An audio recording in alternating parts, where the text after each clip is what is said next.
નમસ્કાર વિદ્યાર્થી મિત્રો, આજની આપણી આ ઐતિહાસિક સફરમાં સહુનું ખૂબ ખૂબ સ્વાગત છે. હું આજે એક જૂના, અનુભવી ઇતિહાસકારની નજરે તમને એક એવી 300 વર્ષ જૂની રોમાંચક દુનિયામાં લઈ જવાનો છું, જ્યાં ઊંડા સમુદ્રના ખતરનાક સાહસો છે, અખૂટ સંપત્તિની લાલચ છે અને મોટા મોટા સામ્રાજ્યોના ઉદય અને અસ્તની વાતો છે.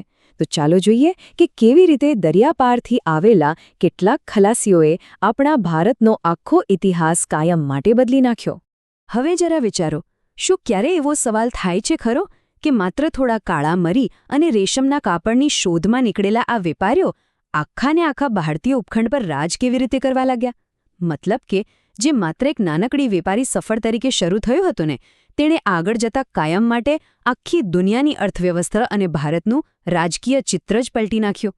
છે ને ગજબની વાત? તો આજે આપણે કયા કયા પડાવો પસાર કરવાના છીએ? જુઓ, સૌથી પહેલાં બંધ થયેલો મસાલા માર્ગ, પછી દરિયાઈ સફરનો આરંભ, વેપારી કંપનીઓનો ઉદય, યુરોપિયન સંઘર્ષ, બંગાળ પર વિજય અને છેલ્લે બ્રિટિશ સત્તાની પકડ. ચાલો શરૂઆત કરીએ આપણા પહેલા પડાવથી, બંધ થયેલો મસાલા માર્ગ. સદીઓથી ભારતનો યુરોપ સાથે જમીન માર્ગે ધીકતો વેપાર ચાલતો હતો, પણ વર્ષ 1453માં કંઈક એવું થયું જેને બધું જ અટકાવી દીધું. તુર્કોએ કોન્સ્ટાન્ટિનોપલ જીતી લીધું. બસ, પૂર્વ અને પશ્ચિમ વચ્ચેના વેપારના એ જૂના જમીન માર્ગો રાતોરાત બંધ થઈ ગયા. અને આનાથી સ્પેન અને પોર્ટુગલ જેવા યુરોપના દેશોમાં હડકંપ મચી ગયો અને પૂર્વ તરફ જવાના નવા સમુદ્રી માર્ગો શોધવાની એક જીવલેણ અને જોખમી હોડ શરૂ થઈ ગઈ. હવે સવાલ એ થાય કે આટલી બધી મહેનત અને આટલું મોટું જોખમ શેના માટે? તો એનું મુખ્ય આકર્ષણ હતા આપણા મસાલા, ખાસ કરીને કાળા મરી, રેશમ, સુતરાઉ કાપડ અને ગળી. તે જમાનામાં આ બધી વસ્તુઓ યુરોપિયનો માટે સાક્ષાત સોના સમાન હતી. યુરોપની આ જબરદસ્ત માંગે ભારતના સ્થાનિક અર્થતંત્રને ખૂબ વેગ આપ્યો અને ધીમે ધીમે ભારતીય વણકરો અને ખેડૂતોના રોજિંદા જીવનમાં આ આંતરરાષ્ટ્રીય વેપાર જાણે વણાઈ ગયો. તો હવે જોઈએ આપણો બીજો ભાગ, દરિયાઈ સફરનો આરંભ. આ જીવલેણ અને ખતરનાક દરિયાઈ રેસમાં સૌથી પહેલી બાજી કોણે મારી ખબર છે? પ્રખ્યાત પોર્ટુગીઝ સાહસિક વાસ્કો દ ગામાએ. વર્ષ 1498માં આફ્રિકાના છેડે આવેલી કેપ ઓફ ગુડ હોપ થઈને તેણે છેક ભારત સુધીનો એક નવો અને એકદમ સુરક્ષિત જળમાર્ગ શોધી કાઢ્યો. આ કોઈ નાની સૂની વાત નહોતી. આ એક એવી ઐતિહાસિક સિદ્ધિ હતી જેણે વિશ્વ વ્યાપારના નકશા અને ઇતિહાસના આખા અધ્યાયને જ ઊંધો ચત્તો કરી નાખ્યો. અને હા, પોર્ચુગીઝોએ અહીં આવીને માત્ર વ્યાપાર જ ન કર્યો, હં, તેમણે પોતાની જબરદસ્ત નૌકાશક્તિનો ઉપયોગ કરીને સીધું સમુદ્ર પર જ રાજ કરવાનું શરૂ કરી દીધું. જમીન પર રાજ કરતા મોટા મોટા રાજાઓ કરતાં પણ દરિયામાં તેમનું નૌકાદળ વધુ શક્તિશાળી સાબિત થયું. કાલિકટ, ગોવા, દીવ અને દમણમાં મજબૂત કિલ્લાઓ બનાવીને લગભગ એક સદી સુધી, એટલે કે પૂરા 100 વર્ષ સુધી તેમણે ભારતીય સમુદ્ર પર પોતાનો જબરદસ્ત કંટ્રોલ જાળવી રાખ્યો. તો હવે આગળ વધીએ આપણા ત્રીજા વિભાગ તરફ, વેપારી કંપનીઓનો ઉદય. હવે શું પોર્ટુગીઝોનો આ દબદબો લાંબો સમય ટકી શક્યો? બિલકુલ નહીં. ધીમે ધીમે ભારતીય સમુદ્રમાં ભીડ વધવા લાગી. બ્રિટનની રાણી એલિઝાબેથની મંજૂરીથી 1600માં બ્રિટિશ ઈસ્ટ ઇન્ડિયા કંપની મેદાનમાં આવી, પછી 1602માં ડચ લોકોની કંપની આવી અને છેલ્લે 1664માં ફ્રેન્ચોએ પણ એન્ટ્રી મારી દીધી.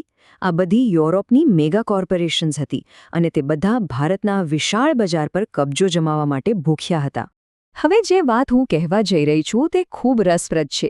સુરત બંદર એ સમયે શરૂઆતનું એક મોટું વ્યાપારી યુદ્ધ મેદાન બની ગયું હતું. આ એ જ જગ્યા છે જ્યાં બ્રિટિશરોએ ભારતમાં સૌથી પહેલાં પોતાનો પગ જમાવ્યો. તેમણે તત્કાલીન મુઘલ સમ્રાટ જહાંગીર પાસેથી માંડ પરવાનગી મેળવીને છેક 1613માં પોતાની પહેલી વ્યાપારી કોઠી આ સુરતમાં જ સ્થાપી હતી. ચાલો જોઈએ આપણો ચોથો મુદ્દો, યુરોપિયન સંઘર્ષ.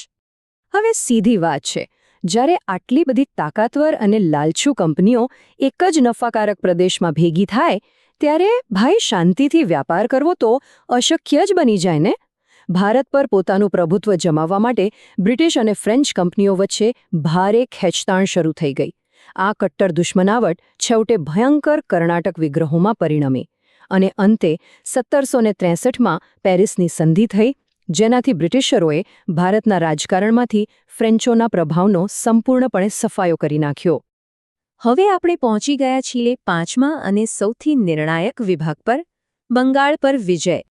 સાચું કહું તો આપણે હવે આ આખા ઇતિહાસના સૌથી મોટા ટર્નિંગ પોઈન્ટ પર પહોંચી ગયા છે. જરા મળો બંગાળના તત્કાલીન નવાબ સિરાજુદ્દૌલાને. એ સમયે બંગાળ એક ખૂબ જ સમૃદ્ધ પ્રાંત હતો.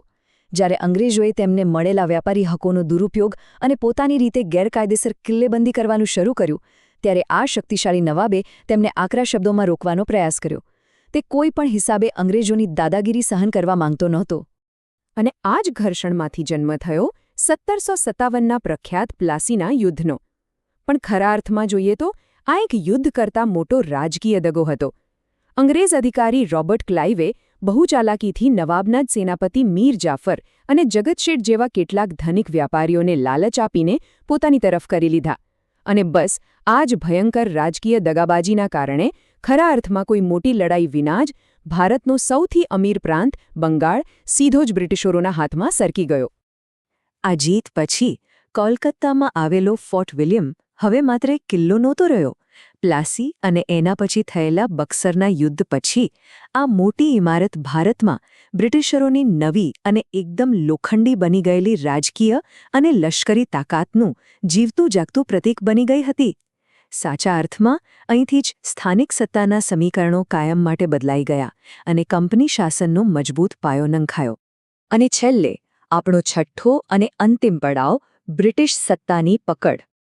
18મી અને 19મી સદીના અંત સુધીમાં તો બ્રિટિશરોએ પોતાનું સામ્રાજ્ય વિસ્તારવા માટે બધી જ હદો પાર કરી દીધી હતી. એમાંય ગવર્નર જનરલ ડેલહાઉસીએ તો એક અત્યંત ક્રૂર અને ગણતરીપૂર્વકનો કાયદો બનાવ્યો, જેને આપણે ખાલસા નીતિ એટલે કે ડોક્ટ્રિન ઓફ લેપ્સ કહીએ છીએ. આ નિયમ પ્રમાણે જો કોઈ દેશી રાજા વારસદાર વગર મૃત્યુ પામે તો તે કોઈને દત્તક લઈ શકે જ નહીં અને તેનું આખું રાજ્ય સીધું જ અંગ્રેજ શાસન હેઠળ જતું રહે. બસ આ જ કાનૂની ખેલ રમીને તેમણે સતારા, નાગપુર અને ઝાંસી જેવા વિશાળ રાજ્યો ગળી લીધા. આ બધાનું પરિણામ શું આવ્યું?